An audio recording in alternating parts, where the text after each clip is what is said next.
Game local నినాదం వెనుక రాజకీయ కుట్రలు.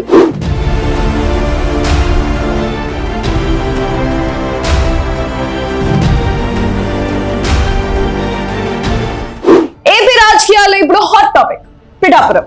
డిప్యూటీ సీఎం పవన్ కళ్యాణ్ ప్రాతినిధ్యం వహిస్తున్న ఈ నియోజకవర్గం రాష్ట్ర రాజకీయాలకు కేంద్ర బిందువు. కానీ ఇక్కడి రాజకీయ తెర వెనుక ఒక పెద్ద ఆధిపత్య పోరు నడుస్తుంది. పవన్ కళ్యాణ్ పిఠాపురానికి వలస వచ్చాడు. ప్రత్యర్థులు పదే పదే విమర్శించే మాట ఇది. కానీ ఇక్కడే రాజకీయ కపటత్వం బయటపడుతుంది. ఒకసారి ఏపీ రాజకీయ ముఖ చిత్రాన్ని నిశ్చితంగా గమనిస్తే నారా లోకేష్ సొంతూరు మంగళగిరి కాదు, నందమూరి బాలకృష్ణది హిందూపురం కాదు, దగ్గుబాటి పురంధేశ్వరిది రాజమండ్రి కాదు, సీఎం రమేష్ ది అనకాపల్లి అసలుకే కాదు, సుజనా చౌదరిది విజయవాడ పశ్చిమ కాదు, ఆఖరికి దశాబ్దాలుగా కుప్పంను కంచుకోటగా చేసుకున్న చంద్రబాబు నాయుడు సొంతూరు కూడా చంద్రగిరి. మరి వీళ్ళందరికీ వర్తించని నాన్ లోకల్ అనే ట్యాగ్ కేవలం పవన్ కళ్యాణ్కి ఎందుకు ఆపాదిస్తున్నారు? రాజకీయంలో నాయకుడు రాష్ట్రం మొత్తానికి ప్రతినిధి. కానీ ఈ వలస అనే పదాన్ని కేవలం పవన్ ను టార్గెట్ చేసేందుకు పన్నిన ఒక వ్యూహంగానే రాజకీయ విశ్లేషకులు భావిస్తున్నారు.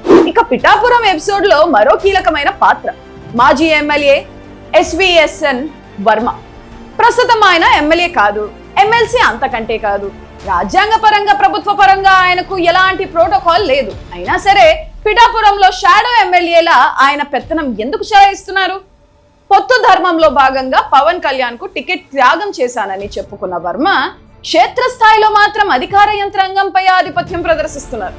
మాటి మాటికి పరిస్థితులను కెలుకుతూ కాంట్రవర్సీలకు కేంద్ర బిందువుగా అవుతున్నారు. ఇంత జరుగుతున్నా ఎవరి అండతో ఆయన రెచ్చిపోతున్నారు?